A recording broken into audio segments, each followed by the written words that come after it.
नमस्कार दोस्तों, आप सभी का स्वागत है जीके संसार पे। आज हम सब टॉप 10 स्टैटिक जीके डिस्कस करेंगे और इन 10 प्रश्नों को आप भी कोशिश कीजिए आंसर देने की और देखिए क्या आप इन 10 प्रश्नों का आंसर इजीली कर पाते हैं नहीं कर पाते हैं।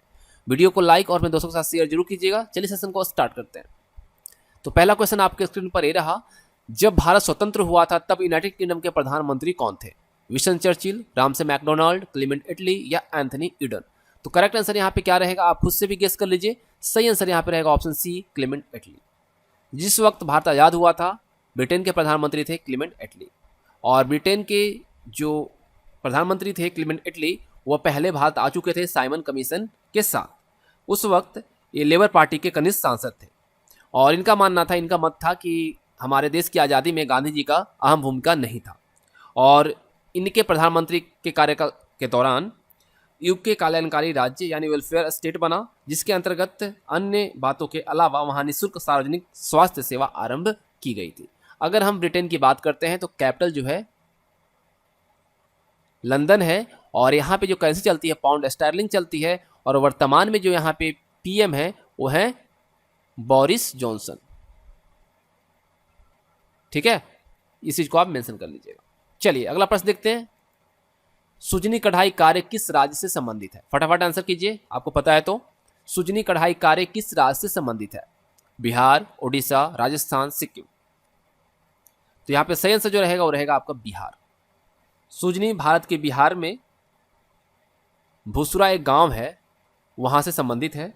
प्राचीन काल के दौरान अलग अलग रंग के कपड़ों के टुकड़े को एक साथ सिलकर और इसमें देवी देवताओं की सुंदर कढ़ाई की जाती थी और दीवारों पर लटका दिया जाता था।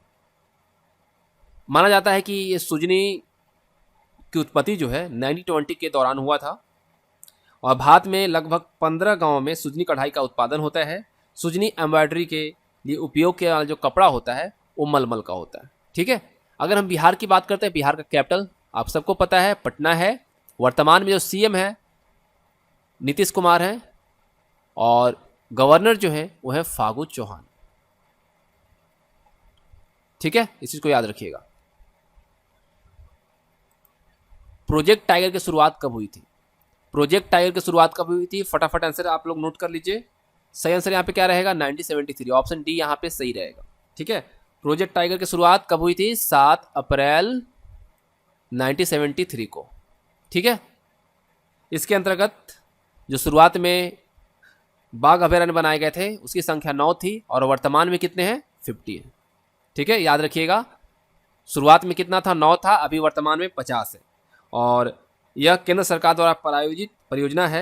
वैज्ञानिक, आर्थिक, सौंदर्य पूर्वक, सांस्कृतिक और पारिस्थितिकी दृष्टिकोण से भारत में बाघों के वास्तविक आबादी को बरकरार रखने के लिए इसकी शुरुआत की गई थी। ठीक है, याद रखिएगा। चलिए अगला प्रश्न देखते हैं। निम्नलिखित में से कौन सा स्थान राजस्थान में स्थित नहीं है? राजस्थान में कौन सा स्थान स्थित नहीं है? कोटा, पिलानी, वापी, अलवर? फटाफट आंसर नोट कीजिए। तो यहाँ पे सही आंसर जो रहेगा वापी, सी यहाँ पे सही आंसर रहेगा, क्योंकि वापी राजस्थान में नहीं है बल्कि दमन, वापी जो है दमन गंगा नदी के तट पर दक्षिणी गुजरात में स्थित है और ये पारडी तालुका प्रशासन के अंतर्गत आता है। वापी जो है रासायनिक उद्योग के संदर्भ में प्रसिद्ध है, आपको पता है ना। यह एशिया का सबसे विस्तृत लघु और मध्यम औद्योगिक क्षेत्र है जिनमें रासायनिक उद्योग का बड़ा दबदबा है, और ऐसा माना भी जाता है कि इस शहर का नाम जो है बालिथा क्षेत्र के पास स्थित पुराने छोटे बावड़ी से पड़ा है। संस्कृत में वापी का अर्थ होता है जल भंडार या जल संग्रहण निकाय। ठीक है, अगर संस्कृत में देखें तो वापी का मतलब क्या होता है? जल भंडार। ठीक है, चलिए अगला प्रश्न है, नील दर्पण पुस्तक के लेखक कौन है? फटाफट आंसर कीजिए। नील दर्पण पुस्तक के लेखक कौन है? दीनबंधु मित्र, बंकिम चंद्र चट्टोपाध्याय, ईश्वर चंद्र विद्यासागर या रमेश चंद्र दत्त? यहाँ पे सही आंसर क्या रहेगा? तो यहाँ पे बहुत सही आंसर आप लोगों ने गेस कर लिया, option A is the right answer.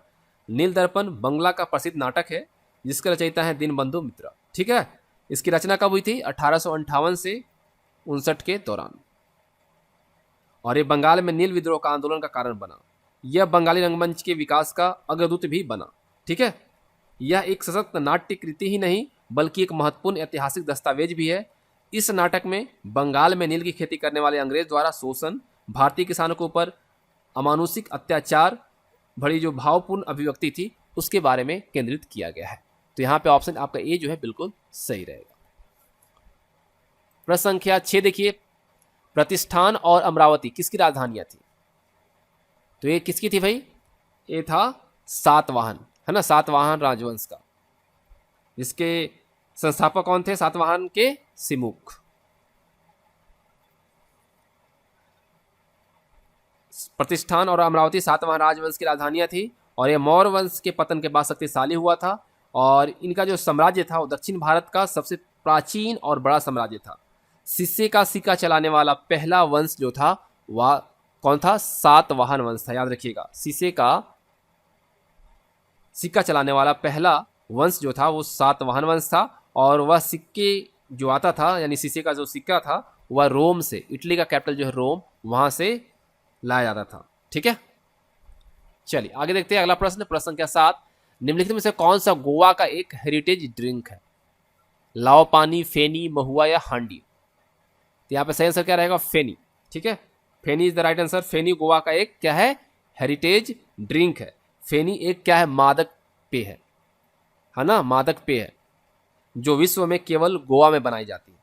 यह दो तरह की होती है, एक तो होता है कि जो नारियल से बनता है और दूसरा जो है काजू से बनता है। ठीक है, फेनी जो है संस्कृत शब्द है जो कि फेना से लिया गया। यह उन बुलबुले के कारण माना जाता है जो एक बोतल में शराब को हिलाने या गिलास में डालने पर एक हल्की झाग बनाते हैं और इसी वजह से फेनी कहा जाता है ना। याद रखिए कहाँ का है? गोवा का। प्रश्न संख्या 8 देखिए, गंगा नदी के स्रोत धाराएं अलकनंदा और कौन है? सोन, चंबल, बेतवा, भागीरथी? तो यहाँ पे सही आंसर क्या रहेगा? फटाफट आप नोट कीजिए, Bhagirathi. Option D is the right answer. ठीक है, गंगा नदी के स्रोत धाराएं जो है अलकनंदा और भागीरथी हैं। अलकनंदा जो है नदी सबसे महत्वपूर्ण नदियों में से एक है जो गंगा का निर्माण करती है और इसकी उत्पत्ति कहाँ हुआ? उत्तराखंड के संतोपथ और भागीरथ खरक ग्लेशियर के पिघलने से होता है। गंगा नदी की जो प्रधान शाखा है वो भागीरथी है जो कुमाऊं में हिमालय के गौमुख नामक स्थान पर गंगोत्री हिमनद से निकलती है ना।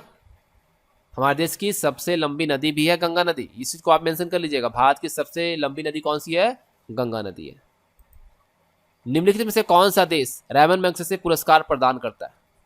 Indonesia, Philippines, Malaysia, Myanmar? तो यहाँ पे सही आंसर क्या रहेगा? फिलीपींस। याद रखिएगा, रैमन मैग्सेसे पुरस्कार फिलीपींस द्वारा प्रदान किया जाता है और इसे एशिया का नोबेल पुरस्कार भी कहा जाता है। ठीक है, एशिया का नोबेल प्राइज। ठीक है, कौन कहलाता है? रैमन मैग्सेसे, है ना। यह रैमन मैग्सेसे पुरस्कार जो है किसके द्वारा दिया जाता है? रैमन मैग्सेसे पुरस्कार फाउंडेशन द्वारा फिलीपींस के जो भूतपूर्व राष्ट्रपति थे रैमन मैग्सेसे, उनकी याद में दी जाती है। और ये जो पुरस्कार है न्यूयॉर्क स्थित रॉक फेलर ब्रदर फंड के ट्रस्टियों के द्वारा 1957 में स्थापित किया गया था। कब? 1957 में। और ये जो पुरस्कार है एशिया के व्यक्तियों और उन संस्थाओं को अपने क्षेत्र में विशेष रूप से उल्लेखनीय कार्य के लिए प्रदान किया जाता है ना। किसके लिए प्रदान किया जाता है? एशिया में जो व्यक्ति हैं या संस्था है उनके अपने क्षेत्र में विशेष रूप से उल्लेखनीय कार्य के लिए यह प्राइज दिया जाता है। हम्पी नामक यूनेस्को विरासत स्थल है ना, हम्पी नामक जो यूनेस्को विरासत स्थल है वह किस नदी के तट पर स्थित है? हम्पी। तो नो डाउट आपको पता हो गया, हम्पी तुंगभद्रा, है ना। तो यहाँ पे ऑप्शन सी सही रहेगा।